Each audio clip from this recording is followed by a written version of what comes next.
High hello welcome Soma lifestyle. আশা করি সকালে তোমরা খুব ভালো আছো, বাট আমি ভালো নেই। ওই এক ভাই, রিঙ্কিস লাইফস্টাইল বোন। ভাই প্রচুর কষ্ট পাচ্ছে, মনটা আমার একদম ভালো নেই। বেশি কিছু বলতে পারবো না। এখানে আমি বলবো একমাত্র রিঙ্কির শ্বশুর বাড়ির মানুষগুলোকে। তো রিঙ্কির শ্বশুর মশাই আর শাশুড়ি মা প্রণাম। আর আপনার দুই বেটা ভালো আছে তো? সুজিত পাল, শুভজিৎ পাল ভালো আছে? হ্যাঁ হ্যাঁ, বসে বসে দুধ চিরা খাওয়ান, ফল খাওয়ান,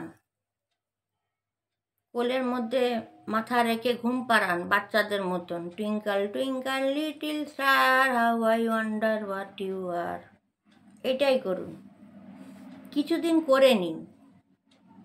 চিংড়ি মাছ, গলদা মাছ সব বানান, দুই ছেলেকে খাইয়ে দিন ভালো করে। টাইমলি ফল দিন, টাইমলি ঘুম পাড়ান। কেন বললাম বলুন তো? এগুলো করে নিন, কিছুদিন পর তো জেলে গিয়ে মোটা চাল খাবে, সেই জন্য বললাম। কি পেয়েছেন রিঙ্কির বাপ মা? আপনারা কি পেয়েছেন? রিঙ্কির কেউ নেই। ভুল ভুল ভুল। ভাইয়ের অ্যাক্সিডেন্ট হবা, ওতেই আপনারা ভাইকে বের করে দিলেন। কোনো মা বের করতে পারে না। রিঙ্কি টাকা চাইলো, 25,000 টাকা দিল, 5 লাখ টাকার গয়না। কোনো মা এটা করতে পারে না। ট্রিটমেন্টের জন্য বলা হয়েছে, না মারা যাবে, টাকা খরচা করে লাভ কি? এটাও কোনো মা বলতে পারবে না। এবং তার ছেলে যেখানেই থাকুক, এক মা চুপচাপ বসে থাকতে পারবে না, ছুটে যাবে। এবং ভাইয়ের মেয়েকে যখন জমি দেওয়া হচ্ছে, তখনও কিন্তু কোনো মা বলবে না যে বাচ্চার নামে কেন লিখছ, আমার মেজ ছেলেকেই দাও, তাই না? তাহলে আমার একটাই মনে হচ্ছে, আপনাদের ছেলে না। আপনারা না একটা ডিএনএ টেস্ট করান, ডিএনএ টেস্ট করে রাখুন, কোর্টে কাজ আসবে। এখনো পর্যন্ত একবারও আমার ভাই কোথায় মৃত্যু নিয়ে লড়ছে একটা বার যায়নি। আর আমার ভাইয়ের ট্রিটমেন্টের খরচা রেডি রাখুন। রিঙ্কির বাবা মার 1 লাখ টাকা রেডি রাখুন, মেডিসিনের টাকা রেডি রাখুন, গয়নাটার 5 লাখ টাকা রেডি রাখুন। এবং সব বড় বেটাকে লিখে দিয়েছেন না, ওখানে আপনারা খাতাম। ছেলে এখনো বেঁচে আছে, আপনাদের ছেলে না। এটা আমার একটা খোটকা, কোনো মা এটা করতে পারে না। ঘরের লোক এগেনস্ট হলেও সেই মা লুকিয়ে হলেও ছেলেকে দেখে আসবে।